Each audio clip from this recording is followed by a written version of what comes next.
प्रधानमंत्री नरेंद्र मोदी ने इजराइल पर जो आतंकी हमला हुआ है उसको लेकर दुख व्यक्त किया है। प्रधानमंत्री मोदी ने कहा कि इस मुश्किल घड़ी में भारत इजराइल के साथ खड़ा है। इजराइल के ऊपर 5000 मिसाइलें छोड़ी बहुत कम समय में।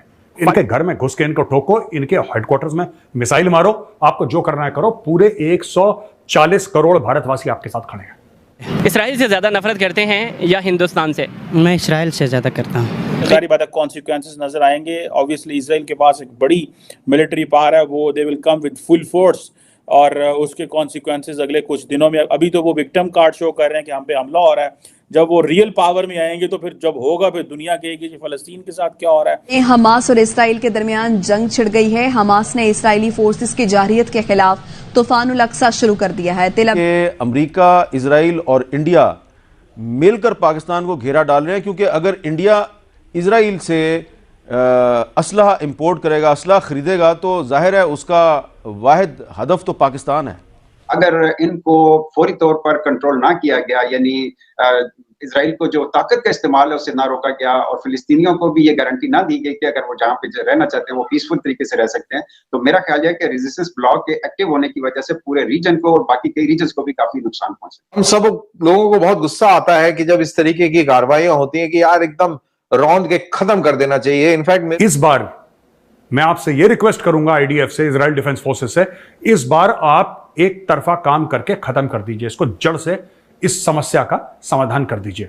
Which country do you hate? कोई इन्फ्लुएंस है, सो जिसका जहां पे जितने ताकत है वो अपनी उसको इस्तेमाल कर रहा है। की बेस पे इस वक्त जब ये ऑफेंस लॉन्च हुआ है, तो आप देख लें पूरी दुनिया में जो पब्लिक ओपिनियन है, except some of the rulers, जो पब्लिक ओपिनियन है पहले फिलिस्तीनियों की हमायत में आ रही है। अभी हमें यूके के जो लीडरशिप है उसकी तरफ से कोई थोड़े से ऐसे स्टेटमेंट नजर आए कि फिलिस्तीनी दहशतगर्दी कर रहे हैं या कुछ और स्टेट से, लेकिन ओवरऑल जो पब्लिक ओपिनियन सामने आ रही है वो फिलिस्तीनियों की हमायत में आ रही है।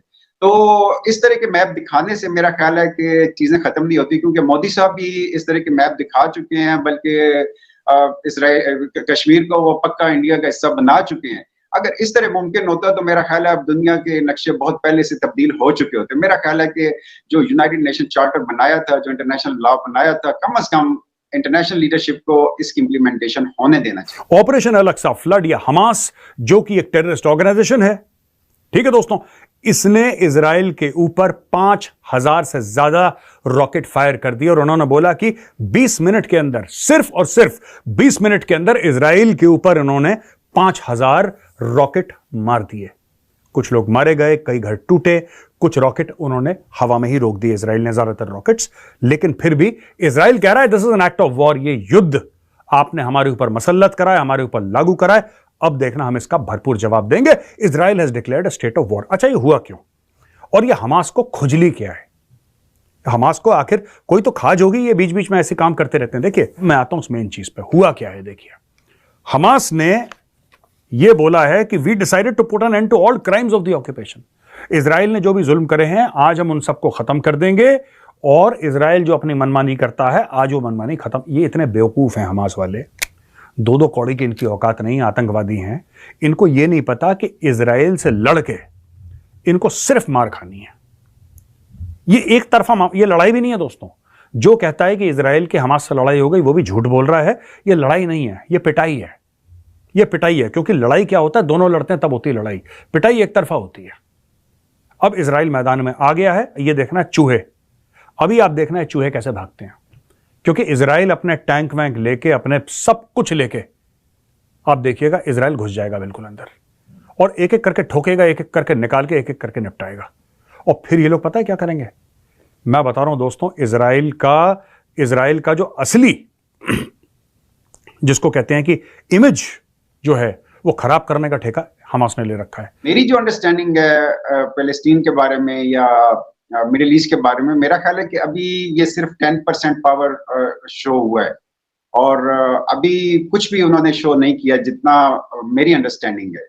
और ये 10% शो करके अगर दुनिया को सरप्राइज कर सकते हैं, तो आप सोच सकते हैं कि रिमेनिंग 90% क्या होगा। और इसकी बड़ी वजह यह है कि जब भी हम फिलिस्तीन को या मिडिल ईस्ट को अंडरस्टैंड करने की कोशिश करते हैं, being expert on middle east, हमारे पास जो सोर्सेज मोस्टली होते हैं वो वेस्टर्न सोर्सेज होते हैं, और वेस्टर्न सोर्सेज के ऊपर यूजुअली हमें पता है कि ज़ायनिस्ट जो लॉबी है उसका काफी कंट्रोल होता है, और वो पिक्चर सामने नहीं आने देते जो रियल होती है, और वो पिक्चर दुनिया के सामने लाते हैं जिसकी बेस पे अब्राहम अकॉर्ड भी हो सके, जिसकी बेस पे इजराइल को आइसोलेशन से निकालने की बात भी हो सके, और जिस बेस पे ये प्रेजेंट हो सके कि इजराइल में मुज़ाहमत खत्म हो गई है और दुनिया, इस्लामी दुनिया में फिलिस्तीन की हमायत दम तोड़ चुकी है। तो जाहिर है कि जब एनालिसिस आते हैं हमारे सामने तो हमारा माइंड भी वैसे ही मेकअप हुआ होता है कि यार फिलिस्तीन अब एक आउटडेटेड मसला खत्म हो चुका है। लेकिन जब उस सिनारियो में भी हम जैसे लोग ऐसी कोई बात करते हैं तो उसको रिकग्नाइज नहीं किया जाता था, और ये इस तरह की चीजें हमें ये दिखा रही हैं कि इंटरनेशनल लॉ ने जो राइट फिलिस्तीनियों को या कश्मीरियों को दिया है कि till the time they are living in occupied land they have legal right to confront with occupied powers, ये एक इंटरनेशनल लॉ ने ये राइट दिया हुआ है, और यूनाइटेड नेशन के चार्टर में भी ये मौजूद है। और इसकी बेस पे आप देखें तो फिलिस्तीनियों को उनके घरों से निकाल के वहां पे दूसरे मुल्कों से लाकर लोगों को बसा दिया गया है, और ये इंटरनेशनली उनसे डिमांड की जा रही है कि या तो आप इजराइल की गुलामी तस्लीम करके गुलामों की जिंदगी एक्सेप्ट कर लें, या फिर जो गजा स्ट्रिप है और जो वेस्ट बैंक है इसको छोड़ के यहाँ से निकल जाएं। यानी टू स्टेट जो फार्मूले की बात यूएन ने की थी और इस्लामी दुनिया कर रही है और बड़ी बड़ी ताकतें कर रही हैं, उसको भी आउट ऑफ क्वेश्चन माना जा रहा है। तो ऐसी सूरत हमास और हिजबुल्ला दोनों क्या करते हैं मैं आपको बताता हूं, ये ऐसी लाशें दिखा देंगे, जिंदा लोगों को लेटा देंगे और उनके ऊपर सफेद चादर डाल देंगे कि जैसे मरा हुआ आदमी है। छोटे छोटे बच्चों को ऐसे दिखाएंगे कि बच्चा मरा हुआ, बच्चे को बोला तुम सांस मत लेना, कुछ मत लेना, उनकी फोटोग्राफी करते हैं ऊपर से, और फिर उसको ये वायरल करते हैं सोशल मीडिया पे, कहते हैं कि देखो इजराइल ने इतने 50 लोग मार दिए, 100 लोग मार दिए। ये ऐसे काम करते हैं, और लोग जो हैं भावुक तो होते हैं, लोग कहते हैं हो इजराइल इतना बुरा है, इजराइल ने बच्चों को मार दिया। देखिए बात ये होती है कि ये क्या करते हैं, ये जो रॉकेट आए हैं कहां से आए हैं, मैं आपको पूरी स्कीम बता देता हूं। इनकी जो स्कीम होती है ना हर चीज की, माल बेचने की, इनकी माल बेचने की स्कीम क्या है?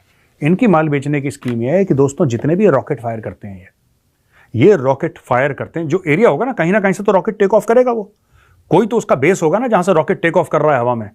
ये कोई सुनसान इलाके से नहीं करते फायर, ये करते हैं पॉपुलेटेड इलाके से, बिल्कुल जहां पे आबादी के क्षेत्र होते हैं ना, आबादी के क्षेत्र के बीचों बीच एक कॉलोनी बनी है, वहां पे हजारों दर हजारों 50-60 हजार लोग रहे, उनके बीचों बीच 15, 20, 30 रॉकेट वहां से फायर हो जाते हैं।